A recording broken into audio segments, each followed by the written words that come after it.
Good day, beautiful people, and welcome back to Life Treasures and Golden Moments. This is Natalie Silva.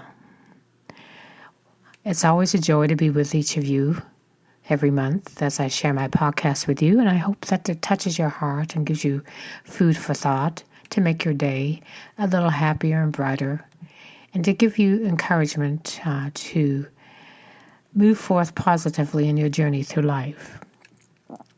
Today, I'd like to share some stories of renewal because it is spring, which is tomorrow actually, and it's always fun to think about renewing. You can see the little buds coming up out of the ground. The flowers are starting to bloom and the trees are starting to turn and the grass is green.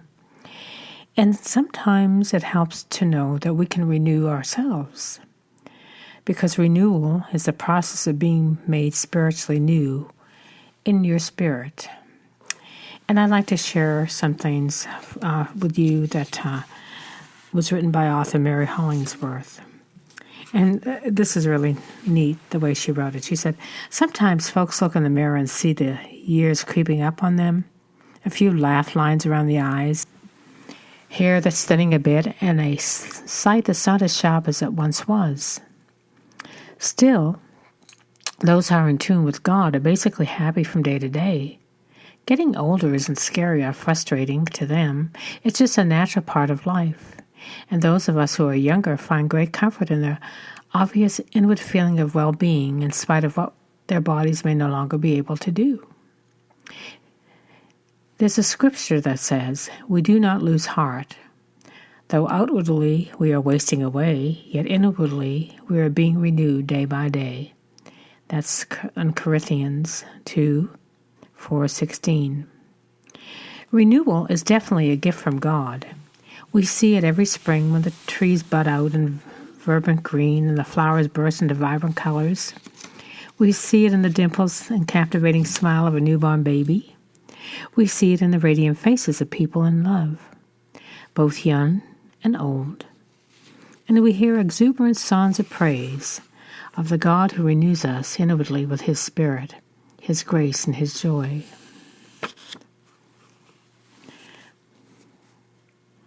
So next time you look in the mirror, see if the God of renewal is looking back through your sparkling eyes.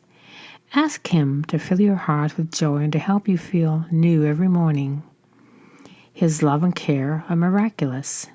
They're buoys of our lives. They keep us afloat in the turbulent seas as we sail from birth until death.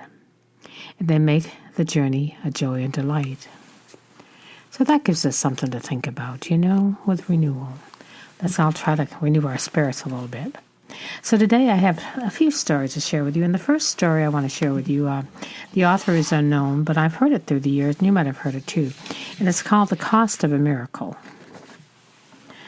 A little girl went to her bedroom and pulled a glass jelly jar from its hiding place in the closet.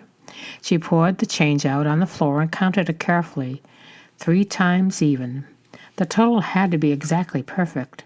No chance here for mistakes. Carefully placing the coins back in the jar and twisting the cap, she slipped out the back door and made her way 6 blocks to the Rexall drugstore with a big red Indian chief sign above the door. She waited patiently for the pharmacist to give her some attention, but he was too busy at this moment. Tess twisted her feet to make a scuffing noise. Nothing. She cleared her throat with the most disgusting sound she could muster. No good. Finally, she took a quarter from her jar and banged it on the glass counter. That did it. "And what do you want?" the pharmacist asked her in an annoyed tone of voice. "I'm talking to my brother from Chicago, whom I haven't seen in ages," he said without waiting for a reply to his question. "Well, I want to talk to you about my brother," Tess answered back in the same annoyed tone. "He's really, really sick, and I want to buy a miracle." "I beg your pardon," said the pharmacist. "His name is Andrew, and he has something bad going on inside his head, and my daddy says only a miracle could save him now. So how much does a miracle cost?" "We don't sell miracles here, little girl. I'm sorry, but I can't help you," the pharmacist said, softening a little bit. "Listen, I have money to pay for it. It isn't enough. If it isn't, I'll just get the rest. Just tell me how much it cost." The pharmacist's brother was a well-dressed man. He stooped down and asked the little girl, "What kind of miracle does your brother need?" "I don't know," Tess replied with her eyes welling up. "I just know he's really sick, and Mummy says he needs an operation. But my daddy, he can't pay for it, so I want to use my money." "How much do you have?" asked the man from Chicago. $1.11, Hess answered audibly. "And it's all the money I have, but I can get some more if I need to." "Well, what a coincidence," smiled the man. $1.11, the exact price of a miracle for little brothers. He took her money in one hand, and with the other hand he grasped her mitten and said, "Take me to where you live. I want to see your brother and meet your parents. Let's see if I have a miracle that you need." The well-dressed man was Dr. Carlton Armstrong, a surgeon specializing in neurosurgery. He completed the operation without charge, and it wasn't long until Andrew was home again and doing well.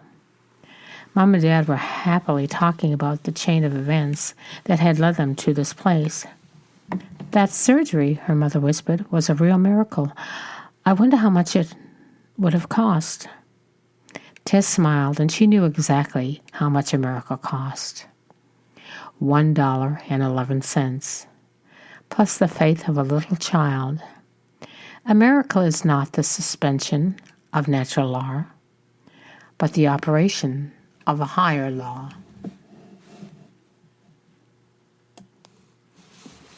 What a precious story that was. The next story I'd like to share with you is called The Sun, and this is also author unknown. But I think I've seen a movie like it, and I think probably you might have too. A wealthy man and his son loved to collect rare works of art. They had everything in their collection, from Picasso to Raphael. They would sit together and admire the great works of art. When the Vietnam conflict broke out, the son went to war. He was very courageous and died in battle while rescuing another soldier. The father was notified and grieved deeply for his only son. About a month later, just before Christmas, there was a knock at the door. A young man stood at the door with a large package in his hands. He said, "Sir, you don't know me, but I'm the soldier for whom your son gave his life. He saved many lives that day, and he was carrying me to safety when a bullet struck him in the heart, and he died instantly. He often talked about you and your love for art." The young man held out this package. "I know this isn't much. I'm not really a great artist, but I think your son would have wanted you to have this." The father opened the package. It was a portrait of his son painted by the young man. He stared in awe at the way the soldier had captured the personality of his son in the painting. The father was so drawn to the eyes that his own eyes welled up with tears. He thanked the young man and offered to pay him for the picture. "Oh, no, sir. I could never repay what your son did for me. It's a gift." The father hung the portrait over his mantel. Every time visitors came to his home, he took them to see the portrait of his son before he showed them any of the other great works that he had collected. The man died a few months later. There was a great auction of his paintings. Many influential people gathered, excited over seeing the great paintings and having the opportunity to purchase one for their collection. On the platform sat the painting of the sun. The auctioneer pounded his gavel. "We will start the bidding with this picture of the sun. Who will bid for this picture?" There was silence. Then a voice in the back of the room shouted, "We want to see the famous painting. Skip this one." But the auctioneer persisted. "Will somebody bid for this painting? Who will start the bidding? 100? 200? Another voice angrily, "We didn't come to see this painting. We came to see the Van Goghs and the Rembrandts. Get on with it. Get on with the real bids." But still the auctioneer continued, the sun. Who will take the sun?" Finally a voice came from the very back of the room. It was the long-time gardener of the man and his son. "I'll give $10 for the painting." Being a poor man, it was all he could afford. "We have $10. Who will bid 20? Give it to him for $10. Let's see the masters. $10 is the bid. Won't someone bid 20? The crowd was becoming angry. They didn't want the picture of the sun. They wanted the more worthy investments of their collections. The auctioneer pounded the gavel, going once, going twice, sold for $10. A man sitting on the second row shouted, "Now let's get on with the collection." The auctioneer laid down his gavel. "I'm sorry, the auction is over." "What about the other paintings?" "I'm sorry. When I was called to conduct this auction, I was told of a secret stipulation in the will. I was not allowed to reveal the stipulation until this time. Only the painting of the sun would be auctioned. Whoever bought the painting would inherit the entire estate, including the paintings. The man who took the sun gets everything. God gave his son 2,000 years ago to die on the cross. Much like the auctioneer, his message today is, the son who takes the sun. Because you see, whoever takes the sun gets everything. This story is similar to other stories of someone inheriting everything when buying the portrait of the sun. From the 1954, the nurser of a young boy who died bought his portrait, then found the father's will in the back lining and inherited the estate. The meaning of the story remains powerful. This next story I'd like to share was in a book called Echoes of Magad in 1999, written by Rabbi Pesha Krohn, and it was told to him by Sheha's father. And the title of the story is called, What Would You Do? At a fundraising dinner for a school that serves learning disabled children, the father of one of the students delivered a speech that would never be forgotten by all who attended. After extolling the school and its dedicated staff, he offered a question. We're not interfered with by outside influences. Everything nature does is done with perfection. Yet my son, Shea, cannot learn things as other children do. He cannot understand things as other children do. Where is the natural order of things in my son? The audience was stilled by the query. The father continued, I believe that when a child like Shea comes into the world, an opportunity to realize true human nature presents itself, and it comes in the way other people treat that child. Then he told the following story. Shea and his father had walked past a park where some boys Shea knew were playing baseball. Shea asked, Do you think they'll let me play? Shea's father knew that most of the boys would not want someone like Shea on their team, but the father also understood that if his son were allowed to play, it would give him a much-needed sense of belonging. Shea's father approached one of the boys on the field and asked if Shea could play. The boy looked around for guidance, and getting none, he took matters into his own hands and said, Well, we're losing by 6 runs, and the game is in the 8th inning. I guess he can be on our team, and we'll try to put him into the bat in the 9th inning. In the bottom of the 8th inning, Shea's team scored a few runs, but was still behind by 3. In the top of the 10th inning, Shea put on a glove and played in the outfield. Even though no hits came his way, he was obviously ecstatic about just being in the game and on the field, grinning from ear to ear as his father waved to him from the stands. In the bottom of the 9th inning, Shea's team scored again. Now with 2 outs and the bases loaded, the potential winning run was on base, and Shea was scheduled to be next at bat. At this juncture, would they let Shea bat and give away their chance to win the game? Surprisingly, Shea was given the bat. Everyone knew that a hit was all but impossible, because Shea didn't even know how to hold the bat properly, much less connect with the ball. However, as Shea stepped up to the plate, the pitcher moved in a few steps to lob the ball in softly so Shea could at least be close enough to hit the ball and able to make the contact. The first pitch came, and Shea swung clumsily and missed. The pitcher again took a few steps forward to toss the ball softly toward Shea. As the pitch came in, and Shea swung at the ball and hit a slow ground ball right back to the pitcher. The pitcher picked up the soft grounder and could have easily thrown the ball to the first baseman. Cher would have been out, and that would have been the end of the game. Instead, the pitcher took the ball and turned it and threw it on a high arch to the right field, far beyond the reach of the first baseman. Everyone started yelling, "Cher, run to first! Run to first!" Never in his life had Cher ever made it to first base. He scampered down the baseline, wide-eyed and startled. Everyone yelled, "Run to second! Run to second!" By the time Cher rounded first base, the right fielder had the ball. He could have thrown the ball to the second baseman for the tag, but he understood the pitcher's intentions and intentionally threw the ball high and far over the third baseman's head. Cher ran toward second base as the runners ahead of him deliriously circled the bases toward home. Cher reached second base. The opposing shortstop ran to him, turned him in the direction of third base, and shouted, "Run to third!" As Cher rounded third, the boys from both teams were screaming, "Cher, run home!" Cher ran to home, stepped on the plate, and was cheered as the hero who hit the grand slam and won the game for his team.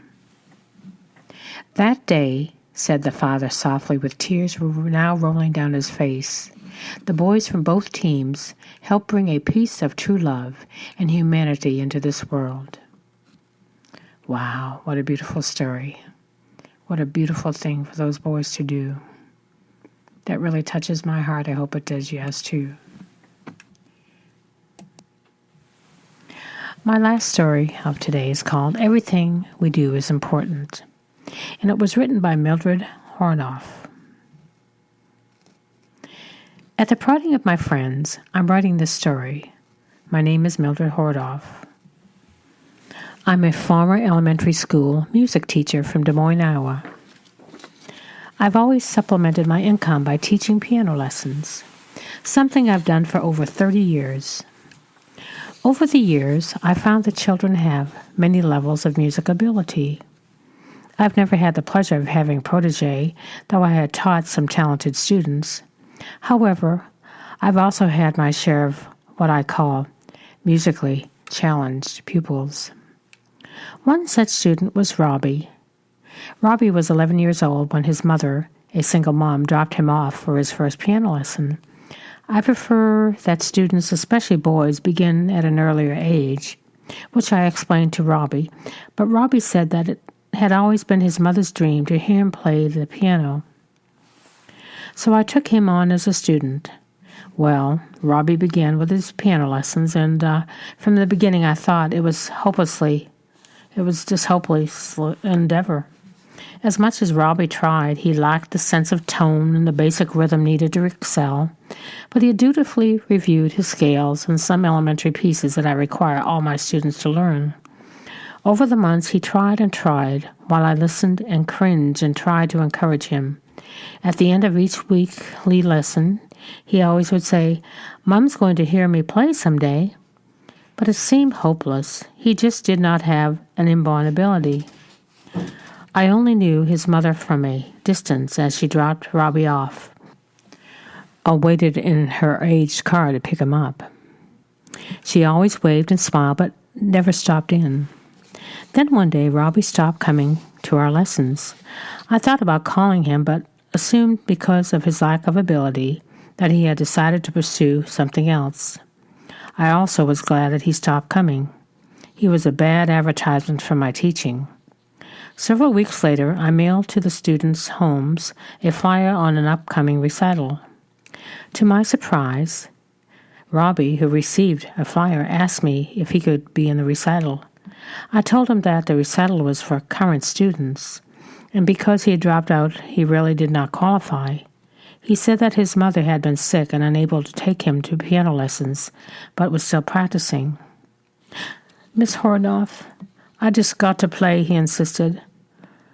I don't know what led me to allow him to play in the recital. Maybe it was his persistence, and maybe it was something inside of me saying that would be all right. The night of the recital came. The high school gymnasium was packed with parents, friends, and relatives. I put Robbie up last in the program before I was to come up and thank all the students and play finishing a piece. I thought that any damage he would do would come at the end of the program, and I could always salvage his poor performance through my curtain closer. Well, the recital went off without a hitch. The students had been practicing and it showed.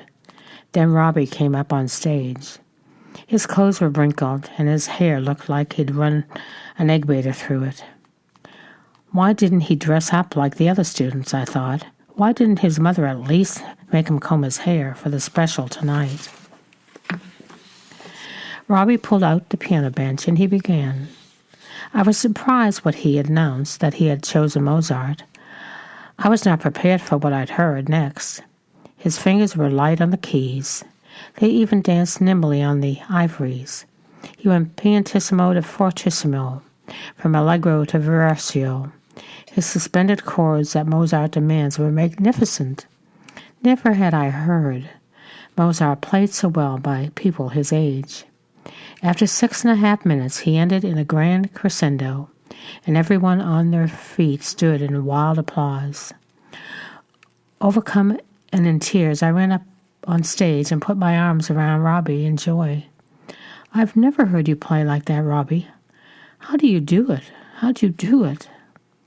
Through the microphone, Robbie explained, well, Miss Horonoff, remember I told you my mom was sick? Well, actually, she had cancer and passed away this morning, and well, she was born deaf. So tonight was the first time she ever heard me play. I wanted to make it special. There wasn't a dry eye in the house that evening, as the people from the social services led Robbie from the stage to be placed in foster care. I noticed that even their eyes were red and puffy, and I thought to myself how much richer my life had been for taking Robbie as my pupil. Robbie was killed in the senseless bombing of the Alfred P. Murray Federal Building in Oklahoma City in April of 1995. No, I never had a protege, but that night I became the protege of Robbie's. He was the teacher and I was the pupil, for it is he that taught me the meaning of perseverance and love and believing in yourself, and maybe even taking a chance in someone that you don't know why. Wow. So we all reach out in love and kindness. Let's all work at renewing our spirits, our spiritual journey, and helping one another to make this world a better place. Thank you for listening today. I hope you have a wonderful month and a wonderful spring coming up, and I will be with you next month with some more stories. Until next time, take care and may God bless. This is Natalie Silva.